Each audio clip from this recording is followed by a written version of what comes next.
মাছরাঙা টেলিভিশনে প্রচারিত রিপোর্টের সূত্রে ঢাকার দুটি এতিমখানার শিশুদের জন্য আজ বিমান ভ্রমণের আয়োজন করেছিল বিমান বাংলাদেশ এয়ারলাইন্স। বিস্তারিত নিয়াজ মোর্শেদের রিপোর্টে।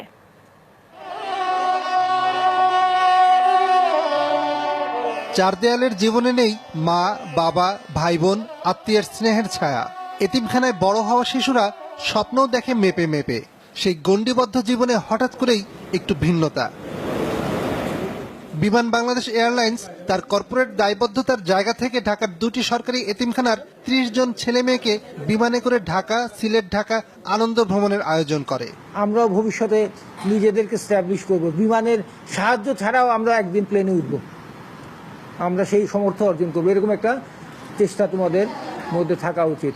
সমাজের এই সুবিধা বঞ্চিত দুস্থ অনাথ শিশুদের জন্য কিছু করার এবং তাদের আকাশ ছোঁয়ার স্বপ্ন দেখবার জন্য এবং সেই স্বপ্ন দেখার যে সাহসটা, সেই সাহস এবং অনুপ্রেরণা জুগিয়েছে বিমান। বিমান বাংলাদেশ এয়ারলাইন্সের নামও শোনেনি। আকাশে প্লেন উঠতে দেখে মনে মনে ওড়ার স্বাদ জাগলেও সে কথা কাউকে বলার সাহস হয়নি। বিমান বাংলাদেশ এয়ারলাইন্সের কল্যাণে সেই স্বাদ পূরণ হলো তাদের। অনেক কিছু দেখা যায়, নিচে সব কিছু দেখা যায়, আবার আসমানের মেঘগুলো দেখা যায়। কখনো মনে করি না, কিন্তু স্যার আমার স্বপ্ন ছিল যে প্লেন উঠবো। স্যার আমার স্বপ্ন পূরণ হয়েছে। অনেক আনন্দ লাগতেছে। তারপর মানে এটা স্বপ্নের মতন একটা ইতিহাস হয়ে থাকবে। বিমানে উঠছি, আকাশ দেখছি, নিচে অনেক সুন্দর। অত্যাধুনিক ময়ূরপঙ্খী ও পালকি বিমানে সিলেটে গিয়ে চা বাগানে ঘোরা, হযরত শাহজালালের মাজার জিয়ারত করার সুযোগও মিলেছে তাদের। এখন আমার কাছে সবকিছু ড্রিম লাগছে। আমি মানে স্বপ্নই লাগছে। মানে বিশ্বাস করতে পারছি না যে প্লেনে চড়ে ঢাকা টু সিলেট আসবো।